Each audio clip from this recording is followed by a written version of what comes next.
오늘 우리에게 주시는 하나님의 말씀입니다. 신약성경 골로새서 1장 24절에서 29절까지 말씀입니다. 나는 이제 너희를 위하여 받는 괴로움을 기뻐하고 그리스도의 남은 고난을 그의 몸된 교회를 위하여 내 육체에 채우노라. 내가 교회의 일꾼이 된 것은 하나님이 너희를 위하여 내게 주신 직분을 따라 하나님의 말씀을 이루려 함이니라. 이 비밀은 만세와 만대로부터 감추어졌던 것인데 이제는 그의 성도들에게 나타났고 하나님이 그들로 하여금 이 비밀의 영광이 이방인 가운데 얼마나 풍성한지를 알게 하려 하심이라. 이 비밀은 너희 안에 계신 그리스도시니 곧 영광의 소망이니라. 우리가 그를 전파하여 각 사람을 권하고 모든 지혜로 각 사람을 가르치면 각 사람을 그리스도 안에서 완전한 자로 세우려 함이니 이를 위하여 나도 내 속에서 능력으로 역사하시는 이의 역사를 따라 힘을 다하여 수고하노라. 아멘.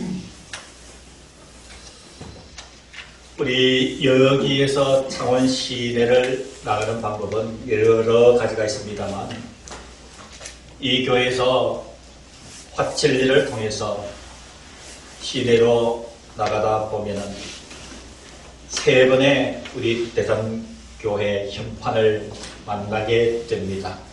첫 번째 현판은 바로 이 갈등다리 건너서 있고 그 다음에 두 번째 현판은 이 들녘을 지나서 이 갈등 정류장 앞에 대산교회 팻말이 있고 그리고 이 길을 더 가면은 화천리 삼거리에 대산교회가 2.34km 남았다라는 마지막 표지판을 볼 수가 있습니다. 여러분들도 거의 동선이 비슷합니다. 저랑 비슷하지요. 나가면서 그 교회 현판을 볼 때마다 여러분 어떤 생각을 합니까? 여기에 43년 전에 교회가 세워졌구나. 그래서 많은 사람들이 이 교회를 기억하게 하시고 또 이 교회를 인생의 지표로 삼아서 이전에 함께 나와서 구원받기를 원하는 생각들을 여러분들 그 현판을 볼 때마다 성도 여러분들을 한 번씩 다 생각해 보암직합니다. 이 얘기를 왜 드리냐 하면은 우리는 우리 스스로 혹은 여러분들 서로가 대산교회 교인이다 라고 생각을 합니다. 혹은 나는 대산교회 다닌다 라고 표현을 하기도 하지요. 여기서 우리가 오늘 주신 이 골로새서 1장 24절에서 29절을 생각할 때에 교회가 무엇인가라는 것을 생각해 보아야 될 필요가 있는 줄로 믿습니다. 오늘 저와 여러분들은 복음에 대한 감사 그 세 번째 시간을 대하고 있습니다. 오늘 예시도 주님께서 사도 바울을 통해서 주신 이 복음을 통해 교회가 무엇인지를 알아보는 은혜가 있기를 주님의 이름으로 축원합니다. 여러분 교회 하면은 가장 중요한 대전제가 한 가지가 있습니다. 그것은 교회는 예수 그리스도의 몸이고 그리고 교회의 머리는 예수 그리스도라. 지난주에 말씀드렸던 골로새서 1장 18절에 명확하게 교회에 대한 정체성을 기록하고 있으니 그는 몸인 교회의 머리시라 라고 하는 이 말씀에서 여러분 교회의 본질이 시작되는 것입니다. 오늘 이제 이 말씀을 통해서 우리가 몸 갖고 있는 이 대산교회 그리고 이 교회가 어떤 곳이며 무엇인지 이 교회를 향한 하나님의 뜻은 어떤 것인지 우리가 그것을 말씀을 통해서 한번 되짚어봄으로 인해서 그에 대한 우리들이 나아갈 방향들을 다시 한번 재점검할 수 있는 기회가 될 수 있기를 간절히 기원하는 것입니다. 아멘. 여러분, 첫 번째로 교회는 고난 중에서도 기뻐하는 공동체입니다. 여러분, 교회 하면 그냥 기쁨의 공동체라고 하면 될 텐데 왜 그 앞에 단서 조항인 고난이 따르는가? 교회는 고난 중에서도 기쁨이 있는 공동체라는 것입니다. 다시 말씀드려서 복음을 전하는 교회에는, 그리고 복음이 전해지는 곳에서는 항상 필연적으로 고난이 따라오게 되어 있습니다. 그래서 오늘 본문 24절에 사도 바울이 이렇게 골로새 교회를 향해서 고백을 합니다. 나는 이제 너희를 위하여 받는 괴로움을 기뻐하고 너희를 하고 나서 골로새 교회를 상징을 합니다. 그래서 나는 이제 너희 골로새 교회를 위하여 괴로움을 기뻐한다. 그리고 그리스도의 남은 고난을 그의 몸된 교회를 위하여 육체에 채우노라 라고 이야기를 하고 있습니다. 사랑하는 성도 여러분, 사도 바울이 왜 이 골로새 교회를 생각하면서 너희들을 위해서 나는 참 받는 괴로움이지만 그것을 기뻐한다고 얘기할까요? 왜 교회를 향해서 그리스도의 남은 고난을 그의 몸된 교회를 위하여 자신의 육체에 채운다라고 이야기를 할까요? 교회의 공동체의 본질은 예수님을 전하다가, 그리고 복음을 전하다가 그분 예수 그리스도를 위해 겪는 고난이 있기 때문에 그렇습니다. 이런 교회 공동체가 받을 수 있는 고난은 이런 예수 그리스도 즉 복음을 전하기 때문에 그렇습니다. 이런 한번 상상해 보시기를 바랍니다. 모두가 흑암의 권세 속에 사로잡혀 있습니다. 흑암의 권세에 사로잡혀 있는 그들에게 예수를 전해서 하나님 앞으로 이끌어내려고 하니까 여러분, 그 흑암의 권세를 붙잡고 있는 것이 사단의 세력이라 말씀을 이미 드렸습니다. 그러니까 이 사단의 세력이 붙잡고 있다가 그 속에 예수의 복음이 전파되니까 이런 거기에서 이어서 다가오는 것이 바로 고난이라는 사실입니다. 교회는 먼저 고난, 이 복음을 전하면 전할수록 이 고난의 심도는 깊어지게 되어 있습니다. 그러나 예수가 교회의 머리이기 때문에 이 교회를 위해 하나님은 고난을 견뎌내게 만드는 힘도 주셔서 그 고난이 바로 기쁨으로 성화되는 줄로 믿으시기를 주의 이름으로 축원합니다. 시편 119편 71절에 보면은 고난 당한 것이 내게도 유익이라라고 말씀을 해줍니다. 오늘 목사님의 설교를 지난주에 들었습니다. 이 목사님 설교 중에 참 마음에 와닿는 이야기가 있습니다. 이 기쁨이나 축복이 그냥 기쁨, 축복으로 우리 성도들에게 다가오는 것이 아니라 고난이라는 것으로 변장을 해서, 다시 말씀드리면 기쁨과 축복이 무엇으로 변장을 했어요? 고난으로 변장을 해서 우리에게 찾아온대요. 그래서 그 고난을 믿음으로 잘 이겨내면은 위장된 이 변장된 고난의 껍데기가 벗겨지면서 그 속에 새살 같은 기쁨과 축복이 있다. 여러분, 그런 설교를 한 적이 있습니다. 그래서 저도 아멘 하면서 이 말씀을 준비하면서 공감을 한 적이 있습니다. 사랑하는 성도 여러분, 교회는 복음을 전하면 분명히 고난이 닥쳐올 수 있습니다. 저와 여러분들이 열심히 복음을 전하면 우리에게도 고난이 닥쳐올 수가 있습니다. 그러나 그 고난은 바로 예비된 하나님의 기쁨과 축복이 잠시 변장된 것이라. 하나님은 그것을 말씀해 주고 있습니다. 교회가 전하지 않으면 고난도 없습니다. 고난을 겪어보지 않고서는 여러분 깊은 기쁨도 경험하기 어려운 것입니다. 그래서 복음을 전하는 교회는 필연적으로 고난도 따라옵니다.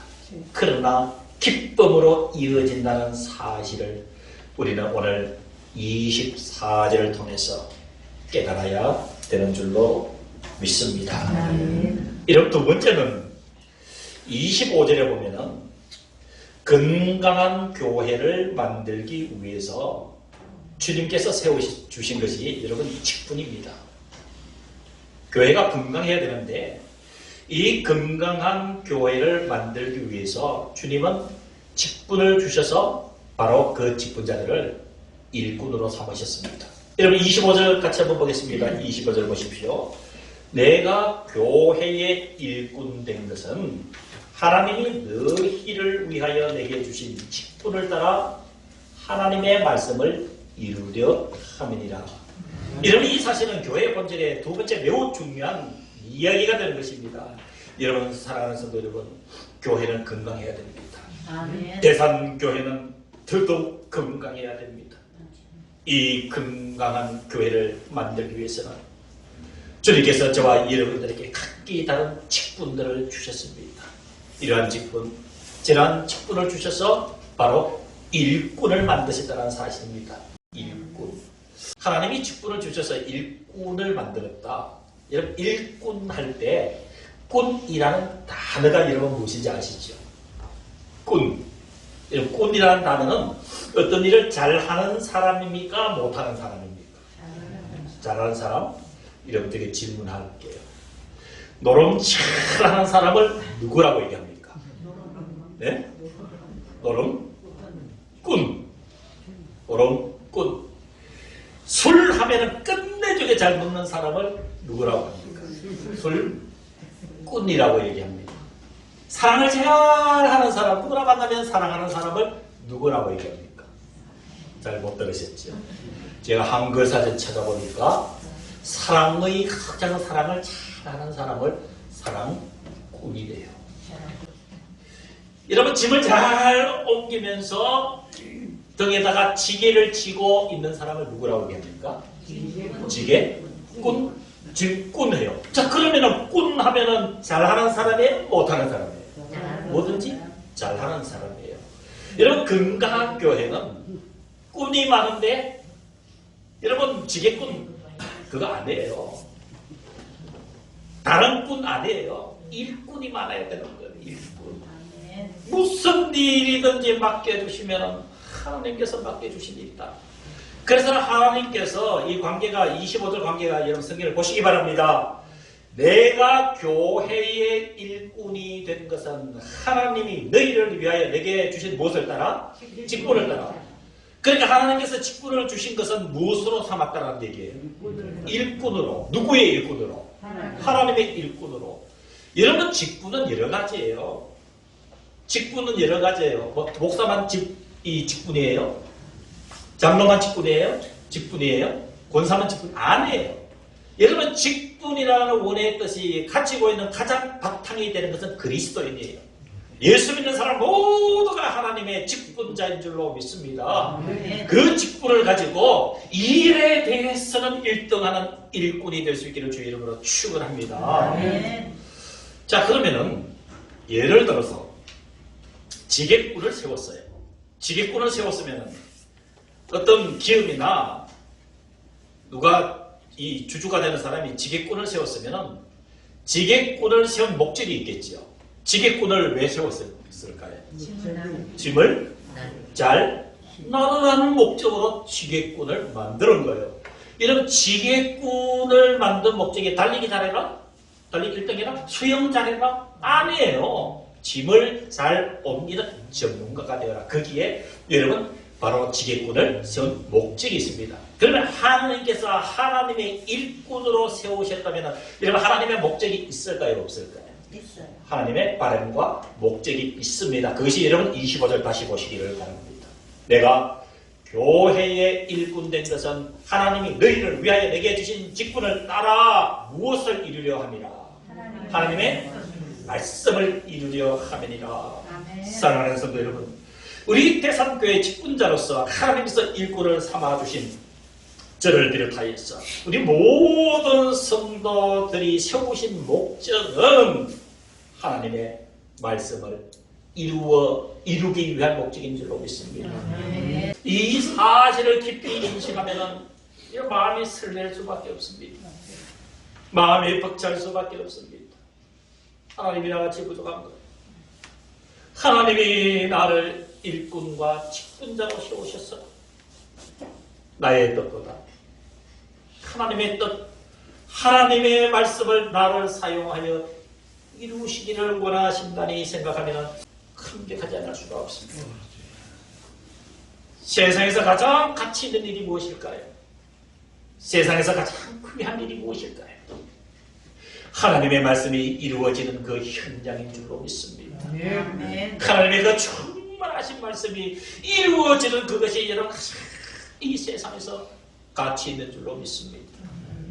한 사람 한 사람이 교회의 일원으로서 그리고 주님의 일꾼으로서 말하는 것이나 행동하는 것이나 손끝 발끝으로 움직이는 모든 하나하나를 통해서 하나님은 하나님의 말씀과 그 뜻을 이루어 가십니다. 그 도구로 사용하고 있는 것이 여러분 우리 교회 공동체 한 사람 한 사람 바로 나 여러분들인 줄로 믿으시기를 주님의 이름으로 축복합니다. 아멘. 자, 그러면 세 번째로 우리가 접근해야 될 문제는 교회 일꾼 맞습니다. 직분자 맞습니다. 나를 하나님의 말씀을 이루기 위한 도구로 삼으셨습니다. 그러면 이렇게 교회의 일꾼된 기본 자세는 무엇일까요? 어떤 마음으로 일꾼으로서 살아가야 될까요? 어떤 원리를 가지고 어떤 각오로 여러분 우리가 교회 일꾼의 모습을 통해서 하나님께 영광 올려드릴 수가 있을까요? 그것은 바로 여러분 충성입니다. 아멘. 여러분 고린도전서 4장 1절에 보시면 이 비밀을 맡은 자에게 구할 것은 충성이라 이렇게 말씀하셨어요. 여러분 충성이면 충성이지 이 비밀을 맡은 자에게 구할 것은 충성이라. 그럼 이 비밀은 무엇이고 그 비밀을 맡는 것이란 이게 무슨 말입니까? 그 다음에 26절, 27절에 있습니다. 26절 성경 볼까요? 이 비밀은 만세와 만대로부터 어떻게 됐던 것이라고요? 감추어졌던 것인데 이제는 누구에게 나타났습니까? 그의 성도들에게. 저와 여러분들은 성도일까요? 아닐까요? 성도지요. 그러니까 이 비밀이 누구한테 나타났다는 거예요? 바로 저와 여러분들에게 나타났다는 거예요. 27절입니다. 하나님이 그들로 하여금 비밀을 나타낸 그 성도들로 하여금 이 비밀의 영광이 이방인 가운데 얼마나 풍성한지를 알게 하려 하심이라. 이 비밀은 너희 안에 계신 누구시라고요? 그리스도시니 그분은 곧 어떤 소망이라고요? 영광의 소망이라. 그래서 고린도전서 4장 1절에 이 비밀 예수 그리스도를 안 자들에게 맡긴 것은 충성이라. 충성이라. 사랑하는 우리 대상교회 성도 여러분, 우리에게 남겨진 인생에 한 가지 삶의 원리는 우리 모두 충성하는데 하나 될 수 있기를 주의 이름으로 축원합니다. 자, 마지막 네 번째로 28절에서 29절에 의하면은 여러분 오늘 설교에 오늘 주신 말씀은 가장 중요한 핵심이 되는 내용입니다. 자, 맡은 자들에게 구할 것은 충성이라 했습니다. 교회 공동체는 충성을 모토로 해서 나아가야 됩니다. 충성 없는 교회의 존재는 불가능합니다. 자, 충성하는 자들이 많은 교회는 여러분 역동성이 있습니다. 역동성이 있어요.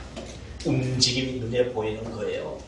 여러분 충성하는 자들이 많은 교회는 살아서 꿈틀꿈틀을 하는 것이 보이는 줄로 믿습니다. 살아서 움직이는 충성의 모습이 어떤 모습일까요? 이런 살아 움직이는, 교회가 살아 움직이는 역동성을 가질 수 있는 모습이 어떤 모습일까요? 여러분 세 가지를 기록하고 있는데 여러분 성경 28절을 보시기를 바랍니다. 첫 번째가 우리가 그를 어떻게 하여? 전파하여. 우리는 누굴 얘기할까요? 우리는 나를 얘기하는 거예요. 우리 대상교회 성도들. 우리는 그를 전파하여입니다. 그는 누구를 얘기할까요? 예수님을 얘기하는 거죠. 그러면 전파한다는 것이 무엇일까요? 전파한다. 복음 들고 나가는 거예요. 그러면 전파하다는 단어의 원어의 뜻을 여러분들이 분명히 들려드릴게요. 선포하다는 거예요. 선포하다. 선포하다. 전파하는 이 선포하다는 내용에 대해서요, 우물쭈물하면 안 되는 거예요. 이러면 세상의 권세 잡고 있는 이러면 사단이 그 붙잡고 있는 흑암의 권세 속에 있는 자들에게 전파하는데 이렇게 하면 될까요? 안 될까요? 예수 믿을라니까. 교회 한번 가보시라니까. 그러면은요, 이 정도면은 사단이 붙잡고 있다가 백날 니들 니께 해봐도 이렇게. 여러분, 교회가 역동적으로 살아있기 위해서는 전파한다는 얘기는 나는 권위가 없습니다. 나는 능력이 없습니다. 그러나 내가 들고 있는 이 복음이 권위가 있고 능력이 있고 생명이 있으니까 그 권위를 가지고 나아가라는 얘기예요. 그런 능력이, 복음에는 능력이 있습니다. 그래서 여러분 복음에 납할수가 되라고 하는 것이 그를 전파하는 것인 줄로 믿습니다. 복음을 전파하는 데 자신감을 가지기를 주의 이름으로 축원합니다. 이런 논리적으로 그 상대의 심장을 찔러 쪼개는 듯한 여러분 이 복음에 대한 권위를 가지고 나가서 선포하는 것이 이 그를 전파하는 것인 줄로 믿습니다. 복음 들고 나가면 교회는 살아 움직입니다. 그 다음에 두 번째는 28절 계속 보실까요? 우리가 그를 전파하여, 두 번째는 각 사람을 어떻게 해요? 권하라고 했어요. 권하라고. 여러분, 권하다는 얘기는 가슴에 쥐어주라는 뜻이에요. 가슴에다 이게 가슴에다 안겨주어라. 무엇을 안겨주라는 거예요? 복음을 안겨주어라. 그래서 권하다라는 동사는요, 충고하다, 경고하다, 자극하다, 그리고 교정시키다, 생각하게 하다. 그래서 우리가 이 각 사람에게 복음을 가슴에 던져주면은 그 말씀이 살아서 그를 충고를 하고 경고를 하고 왜 예수를 믿어야 되는지, 그리고 그 마음속에 도사리고 있는 보편적인 생각 속에서 구원의 진리에서 벗어나서 그 구원의 진리를 생각하지 못하는 그 생각 속에서 자극을 하게 되고, 그리고 그릇된 생각을 교정시켜서 삶에 대해서 생각나게 하는 것이 여러분 바로 그 사람을 권하는 것인 줄로 믿습니다. 사랑하는 성도 여러분, 그냥 전파하는 것으로 끝나는 것이 아니라 어떤 수단 방법을 가리지 않더라도 그 가슴에다가 복음을 쥐어주는, 그래서 그 복음이 살아있어서 그 사람들을 충고하고 경고하고 자극을 이끌어내는 여러분 그런 우리가 될 때에 그 교회는 역동성이 살아가는 줄로 믿습니다. 성령의 능력은 잠잠한 것이 아닙니다. 성령의 세력은 잠잠하게 있는 것이 아니라 모든 것을 뒤집어 놓습니다. 그리고 세 번째는 28절 또 계속 보겠습니다. 우리가 첫 번째 그를 전파하고, 두 번째 각 사람을 어떻게 하고요? 권하고, 세 번째는 모든 지혜로 각 사람을 어떻게 한다고요? 가르치라는 거예요. 가르치는데 전제 조건이 있습니다. 무엇으로 가르쳐요? 모든 지혜로. 여러분, 우리 예수 믿는 사람이 나가서 복음을 전하는데 좀 친밀감이 생겼다고 세상 생각으로 가르치려고 하다가는 큰 코다칩니다. 권위가 없습니다. 그것은. 지혜라고 하는 것은 하나님의 말씀에서 우러나오는 생각과 사고, 생활 양식을 얘기하는 것입니다. 내 속에 하나님의 말씀으로 가득 채워서, 성령의 능력으로 내 삶을 가득 채워서 진리를 알지 못하는 그 자들에게 진리를 가르치라는 얘기예요. 진리를 모르는 자들에게 가르쳐야 됩니다. 그러니 그러니까 여러분 예수를 전하게 되면 고난을 당할 수밖에 없는 것입니다. 복음을 전하는데 여러분 왜 고난 당하지 않습니까? 사람들의 가슴에다 복음을 쥐어줄 때 왜 여러분 고난 당하지 않습니까? 각 사람에게 진리를 가르치려고 할 때 왜 여러분 고난 당하지 않습니까? 고난이 닥쳐옵니다.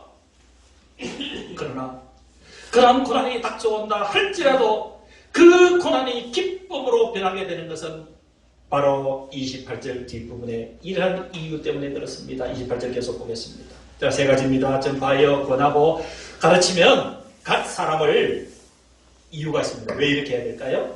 각 사람을 누구 안에서? 그리스도 안에서 어떤 자로 세우려 하매니? 완전한 자로 세우려 하매니 완전한 자로. 사랑하는 성도 여러분, 세상에는 완전한 자라는 것은 없습니다. 그러나 주 안에서는 있습니다. 오늘 우리가 전파하며 권하고 가르침으로 말미암아서 각 사람을 그리스도 안에서 완전한 자로 세우려 하매니 그 완전한 자는 어떤 사람을 이야기를 할까요? 우리가 앞에 22절에 이미 지난주에 말씀을 전했습니다. 22절에 보면은 이 완전하다고 하는 것은 앞에 22절 보십시오. 22절 보시면은 이제는 그의 무엇으로 말미암아? 육체의 죽음으로, 예수님의 죽음으로 말미암아 어떻게 됐어요? 화목하게 돼서 자, 세 가지입니다. 완전한 자가 너희를 첫 번째 어떻게 해요? 거룩하고, 두 번째 어떻게 하고요? 허먹고, 세 번째는 어떻게 한 것이에요? 책망할 것이 없는 자로 누구 앞에? 예수 앞에, 하나님 앞에 세우고자 하셨어요. 이게 구원이지 거예요. 이게 구원. 이게 구원.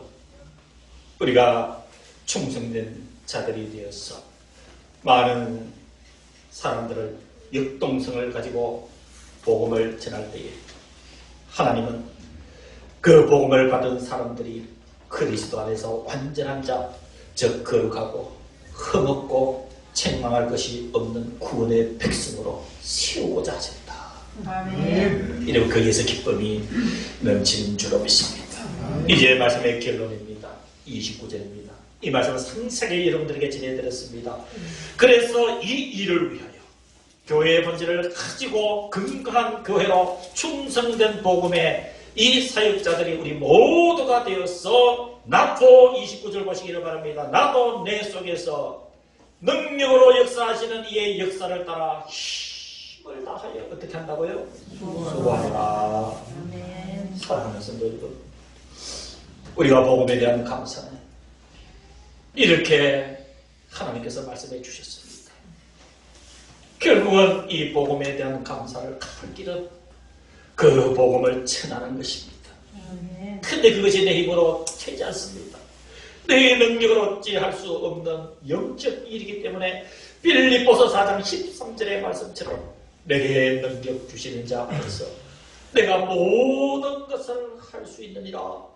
내 힘으로는 할 수 없는 듯 하지만 내 속에서 능력으로 역사하셔서 능력 주시는 성령의 인도를 받으면서 나갈 때 모든 것을 할 수 있느니라. 그래서 29절의 결론적으로 이를 위하여 나도 내 속에서 능력으로 역사하시는 이의 역사를 따라 힘을 다하여 수고하노라.